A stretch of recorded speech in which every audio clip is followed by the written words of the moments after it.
Shalom, shalom peuple de Dieu, na pesi bino mbote na kombo na Yesu Masiya ezanga bino lisusu ser Rebecca na ye na pesi bino mbote bana ya mboka Congo RDC lelo ser Rebecca azolobela likambo etali mboka na biso ya Congo. Nini o ser Rebecca lingi a adressé na peuple congolais yango biso lelo to ko landa. Donc na salir peuple mobimba mboka na biso même na Goma na pesi bino mbote tozana bino ensemble pe na message ya kopesa bino peuple Goma na ba o basambelaka Yesu Kristo na bolingo ya solo. Mais avant na passer une émission nanga na lingi na totika momo na maboko ya Saint-Esprit de Dieu parce que ezatango na yende mutaso sala to benga ye to senga ye a agir puissamment na video oyo bino ekokomela bino na ba ndako. Yango moninga na lingi na bondela o alingi abondela nanga tokangi biso to bonde na kombo na Yesu Kristo de Nazareth. Papa na pesi yo merci mingi lokumu ezongela yo maître des temps et des circonstances. Na pamboli yo parce que olobi na mokanda na ba nani bakopanza sango malamu soki babengi bango te tu nous as appelé ya kopanza sango na yo ya malamu Seigneur. Lokumu ezongela yo pote opesinga ngunga pesinga na temps ya kopresente liboso na yo pe liboso ya peuple na yo yango moni kolo olobi na makomi na yo musala na yo eza pasi te mokumba na yo eza kilo te nga nasengi ka Saint-Esprit de Dieu atiaka maloba randraka biso capable ya koloba na part na yo parce que tu nous as donné mandat. Yango nasengi Saint-Esprit à agir, azwa contrôle nanga, contrôle andaku nanga, contrôle la vidéo oyo pe koto message ekokoma Saint-Esprit accompagner yango na bomo ya bana na yo pe na mitema ya bana na yo bayoka biso na part na yo Seigneur koloba kati na biso. Makila na yo couvrir biso, couvrir vidéo, couvrir peuple na yo bakoyamba yango. Molimo na yo azwa contrôle la biso nde totu koloba Seigneur. Totelemeli nguya nyonso ezali ya yo te. Totelemeli nyonso ezali na makila o ezali na ba pensée o elingi ezwa possession papa euti na yo te. Totelemeli yango déjà bien avant totia yango moto tozikisi yango. Saint-Esprit soit contrôle des débits à la fin na kombo na Jésus-Christ de Nazareth. Nzambo apesi biso mokolo tomona te uta tobotama ane toyoka lelo tokoti yango na grâce pe na bolingo no manifeste toi puissamment na bolingo na yo ezanga suka na bondeli bongo na lobi amen. Totombola nzambe o asalaka jugement avec l'amour Jésus-Christ de Nazareth. Na ekolobela video oyo bato ebele balandaki yango mais totalaki yango mingi biso nyonso namonaki yango na TikTok. Alors bato o bazwa kobebisa bapense ya bato selo makanisi nanga bato ebele baya koamvoute peuple de Dieu vivant. Alors biso siko toyebi nzambo biso tosambelaka parce que akoki koya koposer biso question te ke bokosambela nzambe nini siko bino ba congolais pendant que ye aza pe pasteur selon nde namoni aza pasteur peuple pe ezobetela ye maboko église pe ezobetela ye maboko na makambo azoloba eza na sensité. Et on a fait Rebecca azwaki vidéo na ye na oyokisa ngo bana nzambe par rapport ya message ya papa oyo nga pe na ye koloba na tia mwa commentaire mukie par rapport ya ko éclaircir par rapport ya vidéo na ye ki nzambe ni biso tosambelaka tolandi vidéo biso nyonso na kombo na Yesu Masiya na tieli bino.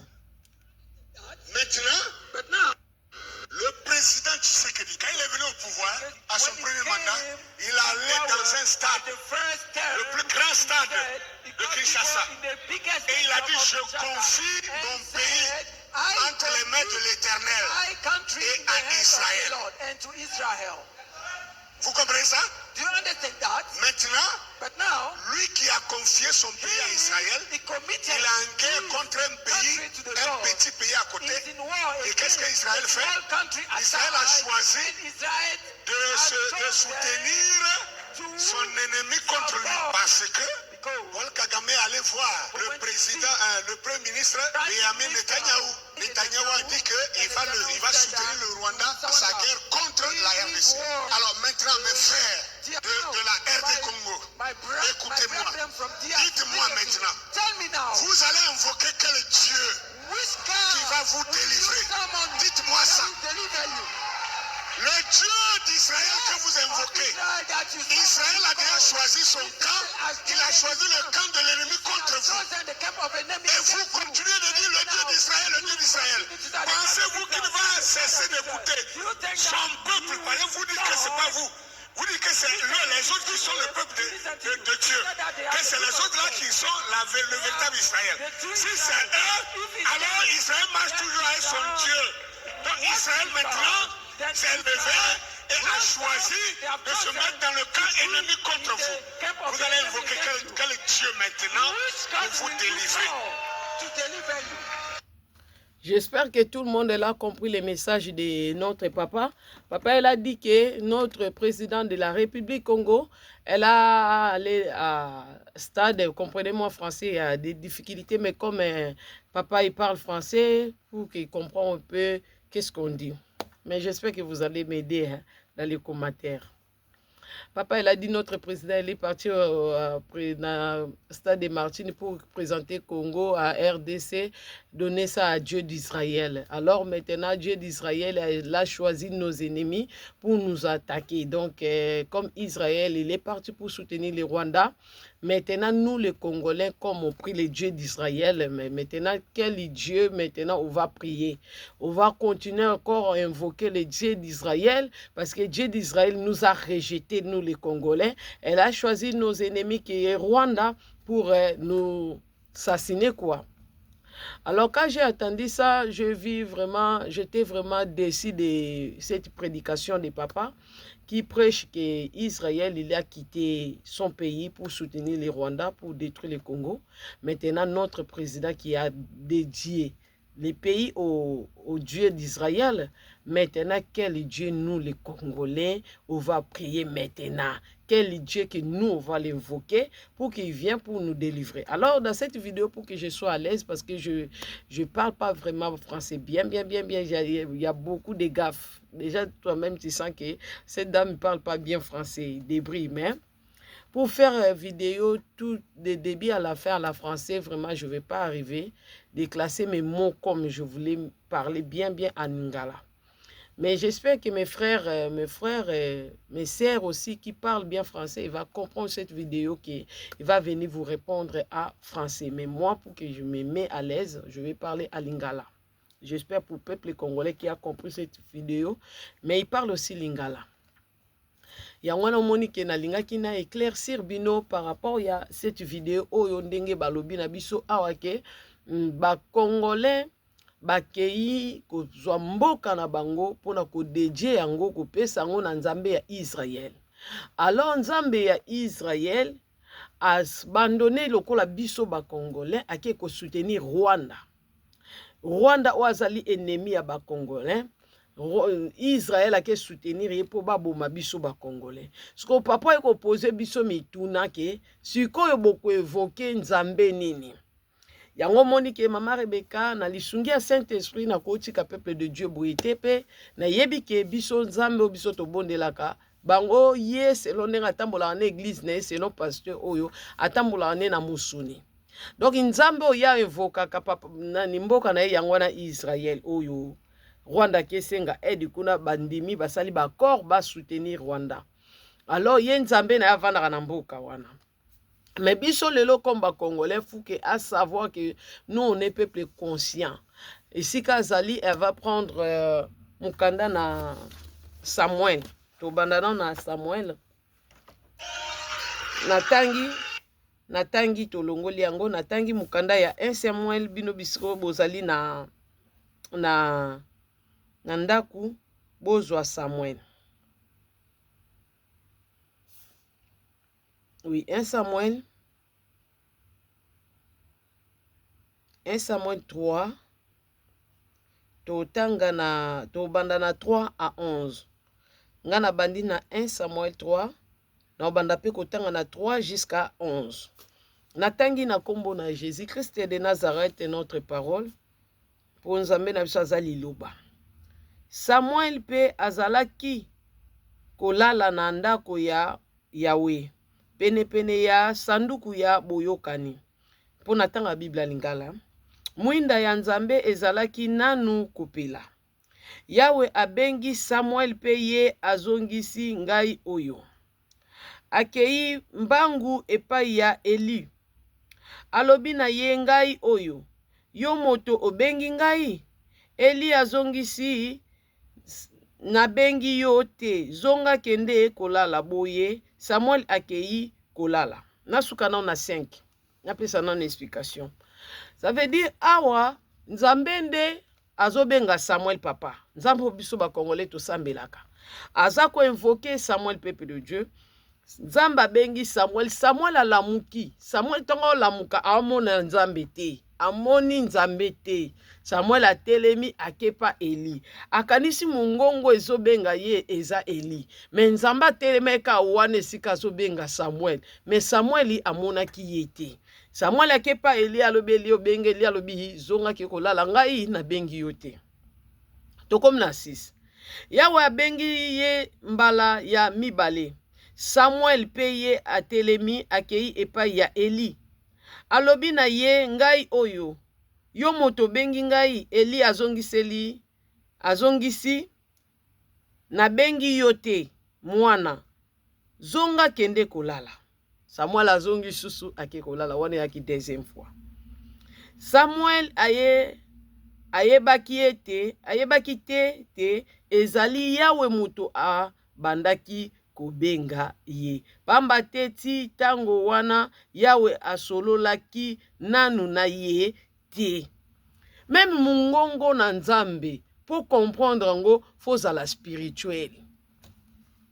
Parce que nzamba a molimo. Nzamba zobenga Eli nani Samuel. Lokola Samuel nanu asolola na nzambe te ayebi nzambe te. Bato ebele ba ote ya bino na kati ya beglise. Ba yebi nzambe te ba solola na nzambe te bakuta na nzambe te nzamba benga bango te. Yango no koya ko poser biso ba question ba Congolais siko boko invoquer quel Dieu vous allez invoquer. Parce que quand Dieu il est esprit, faut communiquer na ye faut zalaka molimo. Biso to evokaka nzambe oyo molimo. Awa yoza lokola Samuel nana solo na nzambe te, ayoka nzambe te, yango zo poser biso question siko bo solola na nzambe ni biso lepe ba Kongo to ye biso ke nzambe ni biso to solola kana ye. Nzambe na biso andenge nini? Olanda biso. Yawe abengi ye mbala ya misato. Samuel pe ye atelemi akei epai ya Eli. Alobi na ye ngai oyo. Yo moto obengi ngai. Boye Eli ayaki koyeba ete Yawe moto azali kobenga mwana. Me ye moko Samuel po mona kake makambo ya nzambe soko oza immature fuba expliquer yo. Quelque chose qui mukolo no papa biso to ko expliquer po biso to bengami na nzambo to yoka mungongo na ye to landi alobi ngane mtu na bengi yo. Biso to mona nzambe ya bomo biso to yebi nzambe to sambela po to kutana na ye. Yo soko zangi Saint-Esprit po ye biso ke en réalité Dieu nzamba zaka molimo. Biso to ko ye biso ke nzamba zaka molimo. Po nzambe tia zaki wana Samuel ya mona nzambe te. Eli mwana ye mbala liboso. Eli a comprendre te. Mwana yembala mibale, Eli pas comprendre te. Comment des fois mobimba mwana yo benganga papa nga na bengo. Même yemo Samuel na kimba liboso yete na kimba mibale yete. Samuel azo poser ba question te Samuel pas zonga kana rolala. Alors nde Eli a ko comprendre que nzambe nde mutazo benga mwana. Tokomi na 9. Alobi Samuel kende kolala. Soki ba bengi yo lisusu okozongisa boye. Fuba senye yo papa. Yawe aloba ngai mosali na yo nazali koyoka. Bongo Samuel azongi kolala na esika na ye. Malgré Samuel aosa bale retour wana nzamba zaki neka wana po akendaki te. Nzamba zaki neka wana. Samuel akia tunia liboso nzamba amona ya zogi pa zeli azwi pongi abenge lisusu. Nzamba azomone me Samuel amona nzambe te. Tokomi na 11. Bongo Yawe alobi na ye. Nakosala likambo moko ya somo na kati ya Israeli bato nyonso oyo bakoyoka yango bakobanga. Awa siko nzambe azo solola na Samuel. Biso tozaki wana te biso tozaki kaka Samuel oyeba te nana obenga ye. Eli pe ko comprendre bien nzambe ndi mutazo benga mwana me nzambe azalaki kaka wana. Toza na deuxième passage na biso na bombela bino peuple de Sion bato batuni biso tosambela nzambe nini ava tokota na profondeur video na biso. Siko bino ba Congolais boko évoquer nzambe nini. Siko tozoyoka ke po bomona ke batu mususu bateyaka nzambe bateyaka nzambe musuni. Batu mususu bazoteya nzambe nzambe aza deja molimo tozalaka na ye aza kati na biso Saint-Esprit onde na bisika mukumba no eza kilote musala no eza pasi te ngana na ba jimia na kosala te pote nzamba se asala soki ndenge ni songa na komba ndenge ni nzamba ko se manifester na ba vase eza disponible beke na mettre ka na place bo na bengi présence na ye na yebi ki aye ko sa musala na ye pona ko éclaircir peuple na ye ba batuni bino sko nzambe Israël ake ko soutenir nzambe batu na ye batu place wana balingi siko ba profiter batombola nzamba bakoko nzamba bakoko bakoko na biso ngo nzamba bakoko mabela ngo ya Rwanda banda kobundisa biso na Congo bakoko basala bango lote surtout bakoko ku baza bata molimo bamonaka bango bakobetisa basoda na ya Rwanda na bakobenda benda baope makolo bakope koboma pe bango bakoko balobi te mais na ba question oyo batu bakope Congolais fongola sko Miss Congolais zwa mayele nzoka papa zolo bane buzo ba papa za na ye na kindokina ki mokolo tokotanga mukanda na nzambe na Yohane na Jean 4 chapitre 12 Yohana 4 totanga 12 natangi na kombo na Yesu Masiya batu mususu ba profitaka kopesa ba mauvais message na ba moment boye pona kobungisa batu ebele nzela natangi na kombo na Yesu Masiya. Peuple de Dieu bino nyonso boyebi lisolo ya mwasi oyo akende kotoka mai na libulu ya Jacob. Biso nyonso toyebi nkolo Jésus asengaki ye mai ya komela. Babandaki conversation na bango me ngai na ozwa kaka ba parti ndambu na osilisa nyonso te me yo otanga ngo mobimba po comprendre se Rebecca azoloba nini aw. Natangi na Jean 4. Oyo tobengi na lingala Yohane. Na ye na chapitre 12. Ezali koko na biso wana sko réponse ya mwasi. Koko na biso Jacob moto atikelaki biso libulu ya mai oyo. Ye moko kutu amelaka mai ya libulu oyo. Na bana na ye pe banyama na ye. Yo okanisi oleki ye. Donc mwasi azotu na Jésus azokanisa ke ya leki Jacob. Yesu azongiseli ye. Soki moto ameli mai oyo akoyoka lisusu posa ya mai. Kasi soki ameli mai oyo ngai nakopesa ye akoyoka lisusu posa ya mai te. Pamba te mai oyo ngai nakopesa ye eko banda kobimela ye tango nyonso. Yango nde ekopesa ye bomoi ya seko. Est-ce que vous comprendre chapitre 14? Yoka suko mwasi. Mwasi alobi na ye, tata, pesa ngai mai yango po na yoka ka lisusu posa ya mai te. Pe na yaka lisusu kotoka mai awa te. Tona nutosuka nanu na 15. Oyo kola zoloba na mwasi o mai o nzamba zo betela mwasi o lisolo eza de l'eau spirituelle. L'eau de la vie ezali ye moko. Saint-Esprit. Mai oyo banda kobimela mwasi o mikolo nyonso yazo kanisa mai oyo moni ndenga yako kotoka mai na libulu ya Jacob. Abanda yo otoka su mai wana te parce que réponse apesa ekolo yango. Pesa nga mai yango pote na yoka lisu posa mai te na yaka pe su kotoka mai awa te. Njoka mai o nzamba opesa ye. Abanda ne pe koya otoka mai ya Jacob po mela po sokola. Donc nzamba zoloba na molimo ya zoloba na nzoto. Ça veut dire mai ya Jacob ato bandi kopimela ngango lelo ato tutela ngo tolo lelo e kopesa o vite kopesa bomoi te. Mais oyo nga naza nango na kopesa yo e kopesa yo bomoi. Lokola nzambe na biso soka linga bikisa mutu. To akangola mutu, to amema mutu na vérité, to na conscience moto na nini abanda olongole na nsalite. To landi na kombo na Yesu Masiya. 15 mwasi alobi na ye tata pesa ngai deja totangi yango toye na 16. Yesu azongiseli ye, kende kobenga mobali na yo, bongo oya na ye awa. Mwasi azongisi, nazali na mobali te. Yesu alobi na ye, olobi malamu ete ozali na mobali te, pamba te ozalaki na mibali mitano, bongo oyo ozali na ye, azali na yo sikoyo azali mobali na yo penza te. Olobi makambo ya solo. Mwasi azongiseli ye, Yesu mokonzi, namoni ete ozali profete.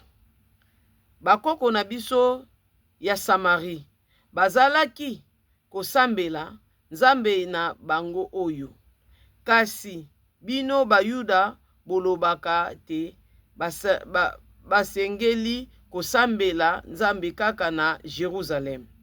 Yesu wana siko Jerusalem otato na bite oyo soki yo bando loba yango yoka siko mutu na Yesu. Yesu alobi na ye, mama ndimela ngai, tango ekoya tango ekomi pene oyo bakosambela tata bobele na ngomba ya Samari te to na Jerusalem. Bino bato ya Samari bosambelaka nzambe kasi boyebi ye te.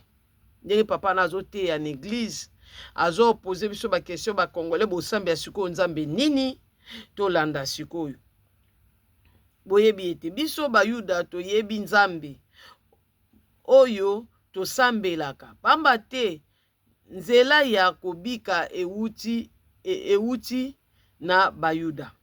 Kasi tango ekoya yango oyo pe esi ekoki, oyo basambeli ya solo bakosambela tata na kati ya motema pe na ndenge ya solo, pamba te tata alingaka ba oyo basambelaka ye ndenge wana.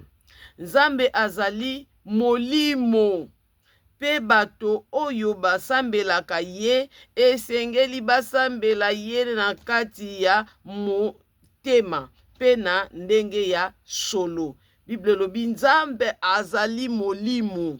Papa, tosambela. Nous les Congolais, Seigneur, Jésus que nous les Congolais on prie le Dieu d'esprit. Notre Dieu, il est esprit. Notre Dieu, il n'est pas physique. Notre Dieu, il n'habite pas dans Israël, il est là qui est parti pour soutenir les Rwandais. Non, non, non, non. Regardez, écoute même le chapitre 24. Nzambe azali molimo, Dieu, il est esprit.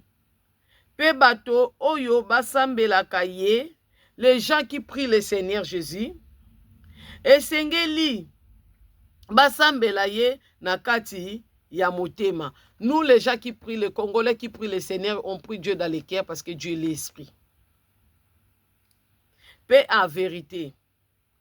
Moi, si alobi na ye biete Messi akoya, oyo babengaka Christ. Po yo zosukaka Israël.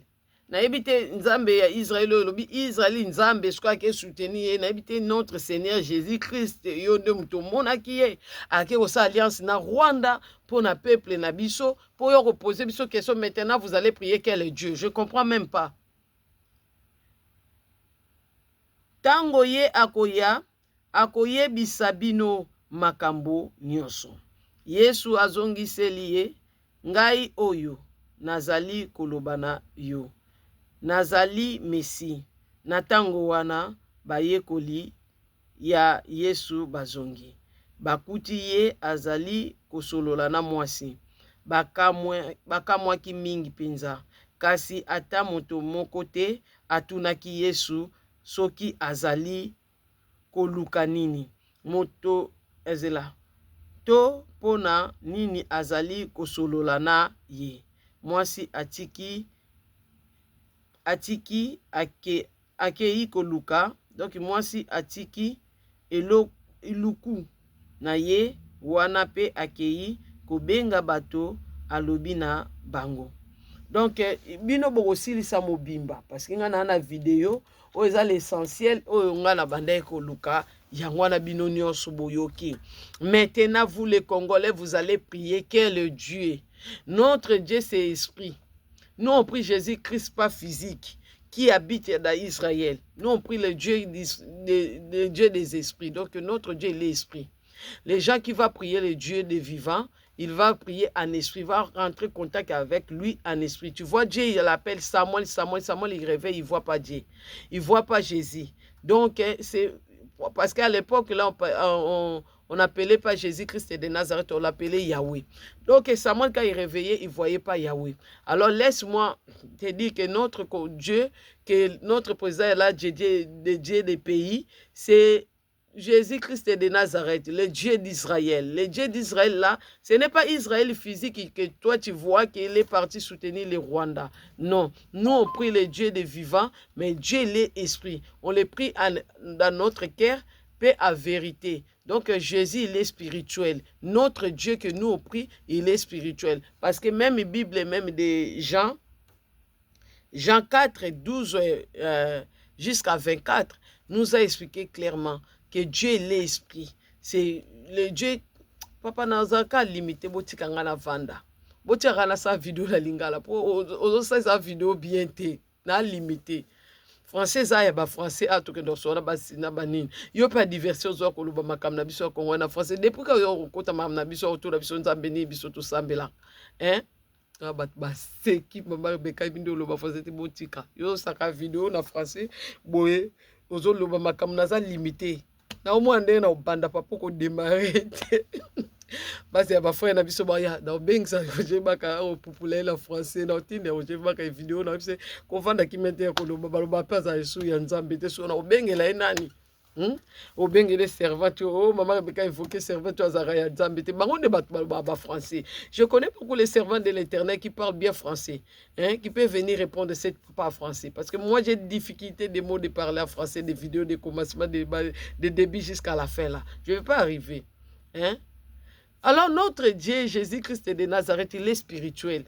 Nous on prie pas le Dieu d'Israël là que vous voyez que Israël il est parti pour soutenir les Rwandais, hein. Alors, c'est ça qui est le moment de vérité. En plus, si tu as bisabino peuple de Dieu, tango se koki, bitumbasi ekoya, bitumbe koko tatina capitale. Mais victoire nous appartient parce que biso ba servante na ipe bana na ye oya benga oya pona, to yebike elonga eza na mboka na biso Congo.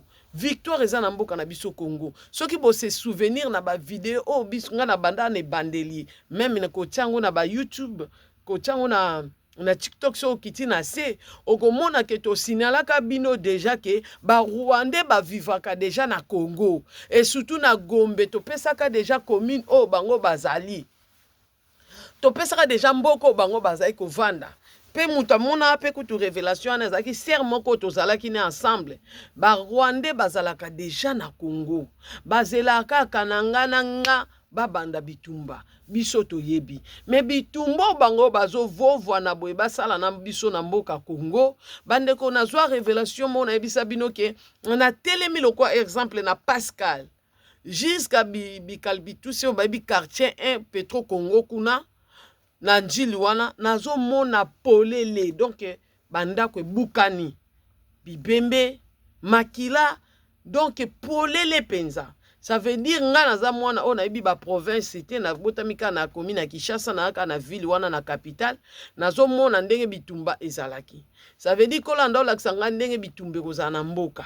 Alors bitumbo biso to okende eza pe prophétique yo eza na Bible ya Apocalypse bino bat boyebaka makambo te eza na Bible Apocalypse l'écriture nyonso fe ekokisama. Mais na kati ya bitumba oyo je ne sais pas si c'est combat ou bien bitumba mususu ekoya na yebite. Est-ce que bozo comprendre nga na yebite? Mais o biso to yebike guerre kosalama ba guerre wana kozala partout dans le monde ba bitumba ebele kokota soki na bamboka musu koza bitumba ba maladi na mona na bamboko biso tovandi abandeko nanga bakufi lokola banzinzi bazo lokota bibembe place oke kundango ezate na révélation mobimba nazali komona ka basoke kobwaka bato batumboli ba mabulu minene na désert bazo sangisa pela bato bamema bona kamino bata bazelu. Est-ce que vous comprenez les révélations? Ba koti si batu wana bake babwaki bango ya groupe parce que place okunda moko ezate po batu bakufa ki lokola banzinzi raison oyo batu bakufela ki na ba pays otozali ngana na yebite mais namona ki bango kokufa bongo mais na kati ya guerre wana namona ki biso ba africain pe ko kima na bazamba na bango na ebite soki refoule wana o balubai ba ozongisa banda ozongisa penda na bateau pe baza na ba système ba ozongisa bango soki bakuti ba ona kata bazamba misu ya koboma misu ya kofuka misa bafuka maboko toujours kaka likolo kokanga bato kozongisa bango alors kozonga bato kozala biso nyonso moni biso nyonso nde tovandi na biso awa ata bitumba sami na mboka na biso tokozonga parce que ba kombo ekosalama na ba pays Afrique to bazo telema bazwa libération donc batu bakokufa ebele alors na plan nzambe bato baketonga mboko bango bakosala ba massacre wana kobuka pe etikala polele ezanga na yo mtu tozali awa na mboko oyo biso bato kozonga mpona koketonga mboka wana bocha makambo tozoloba na mitu toyebi te nde na bitumbango oyo to oyo koya parce que na mona makam mais na ko confirmer peuple de Dieu te que eza guerre oyo elinge salama oyo nde nzambe mutu aza na sima na yango wana nzambe taka yebisinga te na ko cha nzambe na ngala kati te mais ngana yebi guerre ko salama ngana yebi ko kota tina capital ngana yebi mboke ko kwe ya mboke ko bukana mais batu ba okendo kotonga mboka wana eza biso ba kongolo tozaka libanda mboka na moma wana nzamba okanga banzela koya ofungola ngo akobimisela tout l'africain kozonga kana mboka na ye na lobi africain nyonso kozonga kana mboka na ye congolais nyonso koza kutu na sengo ya kotikala na mboka oyo te alors po bino ba congolais bokomisa bato mboka oyo be esclave ndenge komami na mukanda ya Bible ya Isaïe po yo pesa couleur yo lengaka oyo se panikaka liboso na ye na complexe po yo changer vers ye faut comme un esprit wana alors esprit wana oya bino ka boete omendeka bolali bolamuki lobo comme ça ba boy et simba te salamate alors bo croire na makambo biso tozoloba il y a des événements ko komisa bino na besprit penda ba lumumba wana bango penda ba osalela bino misala parce que façon ba ko sala bino mabe moko donc tongo nzamba okitisa bango na se na makolo na bino parce que baza lumvunu mingi baza ba orgueilleuse tongo nzamba ko tia bango na se makolo na bino nde sika bino siko bolo bapenda pouvoir epesa meli biso siko bakita basala misala oyo peme lelo oyo bosesa ba misala nde nini pe na quelle raison alors fu makambo salama e pousser bino bo tongo nzamba ko livrer bino bango bo salisa ba misala batonga siko mboko bango ba osala ba massacre kuna omone boyebi ke Rwanda azobundisa ba Congolais parce que toza guerre autant comme na bino Rwanda abundisa ba Congolais na moment oyo bandeko nanga bozo ba Rwanda zaye moko te tozobunda na États-Unis tozobunda na France tozobunda na mboka bona sima Rwanda mais na moment oyo na biso to kende pa na bango ko lelela bango ko bunda na ba français ko luka ko senga pona nini to aka pa na bango mais lobby et aux alatés tout ça pas bon to zonga donc to zonga makambo ba on sala biso de quoi de boyebi vérité donc ba ko livrer bango po mboka na bango ko sila et comme lokola l'Afrique Afrique comme lokola l'Europe alors ce que botuna ba question comme ndenge nini et comme ce qu'on a événement o ko salamaka donc Afrique ko kweya bukani babuki bandaku parce que bitumbe ko zala ba bombe ko zala donc ba massacre ba bomi peuple bino batu bo kitasko mboka ko Afrique ba africain nyo soto bo ozonga na mboka na bamba ebike batu bando sala ba kambo eza bango alors ba bomi ba mama na biso ba bomi bana na biso ba bomi bandeko na biso boy asko tonzamba ozwa bango apesi biso bango ce qu'on a moment nande boko misa bango esclave na ebite soki bo sosolinga parce que na mentalité na biso lelo yo so bango komisa ba esclave nande nini to komisa ba ba umbu ndeni ndenge komama na mikanda ba otonga mboka keli mboka ba kotonga donc eza na événement oyo biso siko makambo fo esalama mpo te biso nde tokomisa bango bawumbu eza na makambo ekoya alors nzambe akobunda bato baosakana na peuple congolais ntango bango babande kokanisa bapeuple africain kosila na makambo eyela biso ya bamaladi oyo parce que towana bahôpital te bayela biso towana bakaske te bayeba eke tokozwa bamaladi tokokufa lokola banzinzi me nzambe akonfondaki kaka akonfondaki bango mo bakende lokola banzinzi omoi nde baokanisa na guerre mpe bakoboma biso basoda na biso mpo baya mike baya na sante te baliaka te boyeba Israel peuple hébreu abundisa baégyptien te nzambe ya bahébreu mutu abunda bitumba wana masasi oyo babeta na Egypte euta lola ange de la mort bahébreu te bainvokaka ye nzambe ya bahébreu mutu atindaka ange de la mort mpo aboma banda na mwana liboso ya pharaon tina banyama ezalaka kaka nzambe mutu akitisaka moto na kati ya ngambo Egypte ezalaka nzambe donc eza arme euta lola moto na nzambe ekitela bango ezalaka lisusu molili ekotelaka bango na ngambo ya bahébreu bazalaka na pole boyeba nzembo bayembelanga na jeto na ndako ya libala ti na ngambo Egypte molili ye na ngambo ya Israel pole bimi ye esika nzambe aza eyebanaka kaka biso tokolakisaki nzambe azalaka na ngambo na biso biso tobondela nzambe bandeko peuple de Dieu bo comprendre que nzambe na biso aza ata biso mo bakongole tosalaki nzambe mabe parce que to na kati ya mboka na biso nzambe azo nini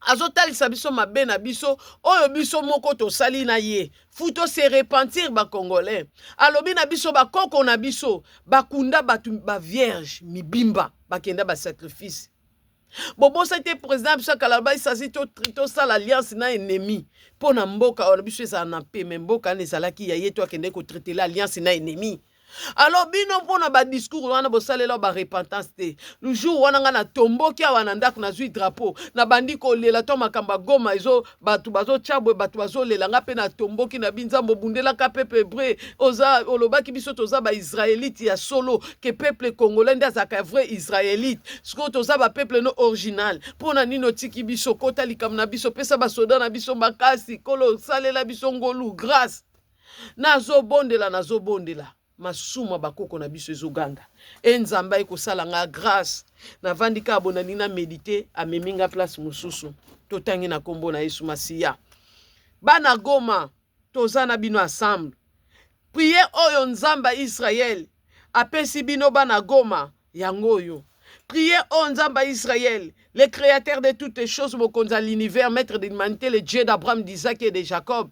Nzambe o batu basale la kanakala, nzambe ya solo maître de l'univers. O apesa bino richesse à Congo. O apesa bino mabela Congo bana Goma, apesi bino passage biblique o boko rappeler. Loko bozo sosolo mabe abakoko na biso te o basali ko boma batu mibimba makila ba inose zolela. To bebisi na mabele na biso moko. Alors c'est le moment. Nzamba salinga ngolu apesa biso passage moko ye moko na bolingo na ye. Yango. Ezali psaume. Ezali 79. Bobenga yango 79 non. Yango wana na français 79. Natangi na kombo na Yesu Masiya bana ya Goma. Natangi na kombo na Yesu Masiya. Nzambe ya na banda wapi?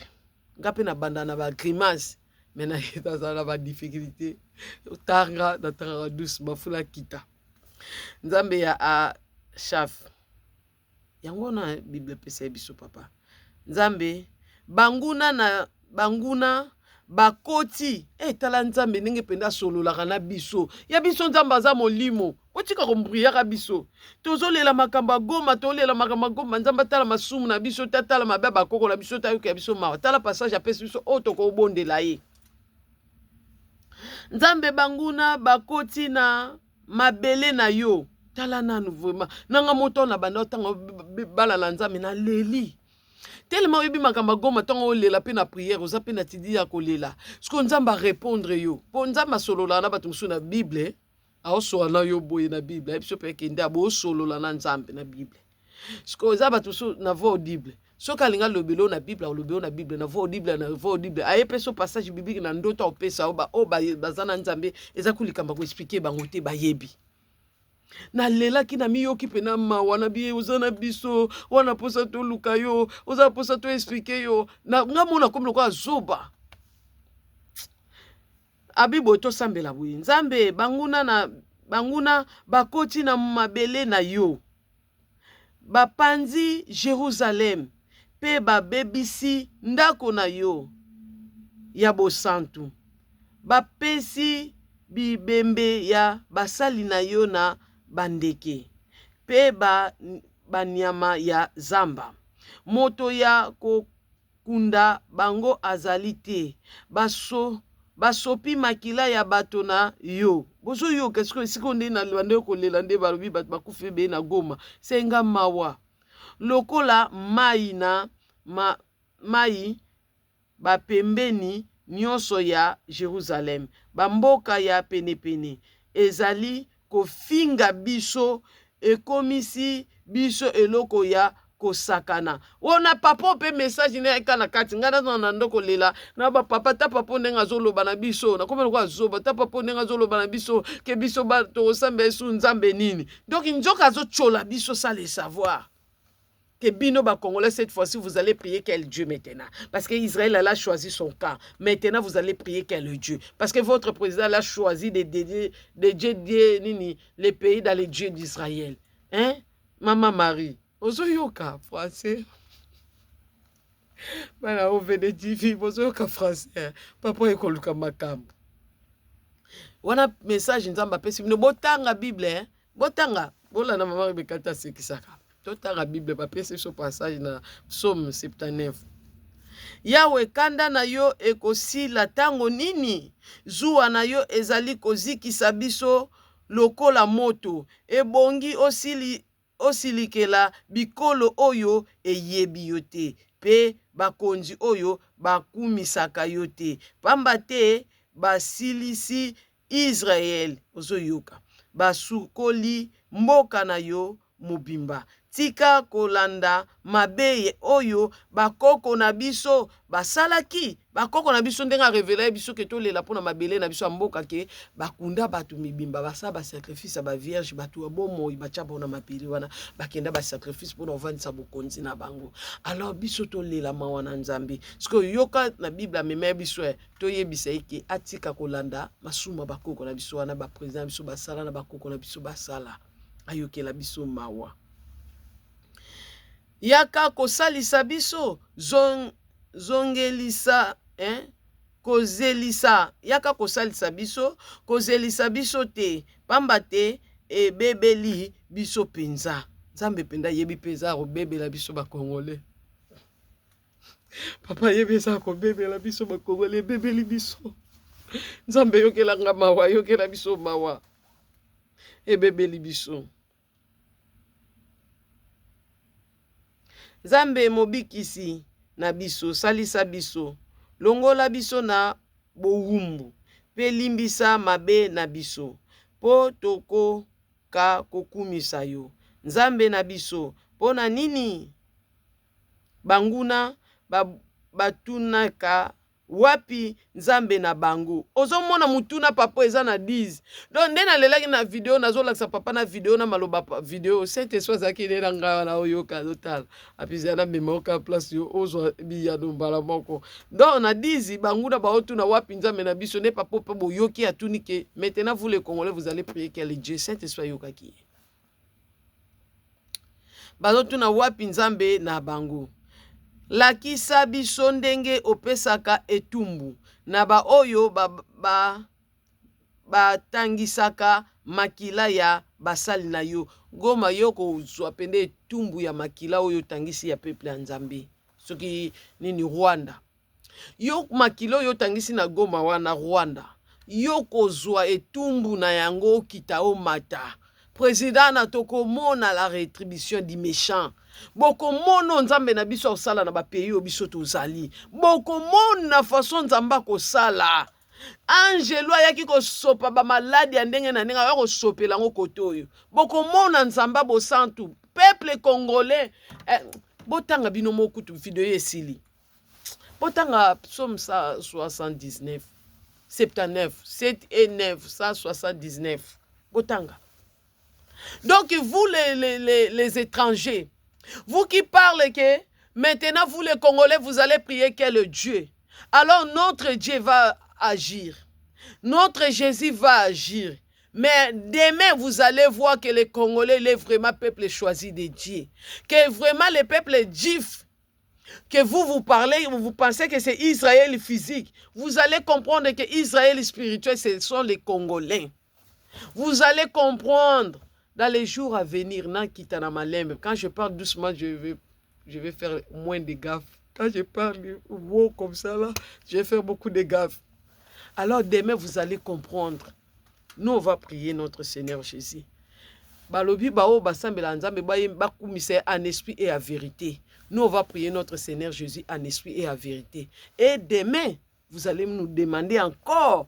Les Congolais, vous priez quel est Dieu. Vous allez voir dans les jours à venir que le peuple juif, c'est le peuple congolais. Que le peuple de Yahweh, d'Israël, le créateur de toutes choses, le peuple qu'elle a choisi, c'est le peuple congolais. La richesse est là que vous pillez là, vous prenez tout là. Vous allez voir la multiplication de cette richesse-là demain, dans les jours à venir. Donc je suis limité dans le français, je vous dis bye. Que le Saint-Esprit soit avec vous les Congolais. Je suis avec vous. Même à Goma, on est ensemble avec vous parce qu'on priait. Regardez, le Seigneur Jésus nous a donné un chapitre qu'on va supplier que ce que nous, on a fait, nos grands-parents l'ont fait.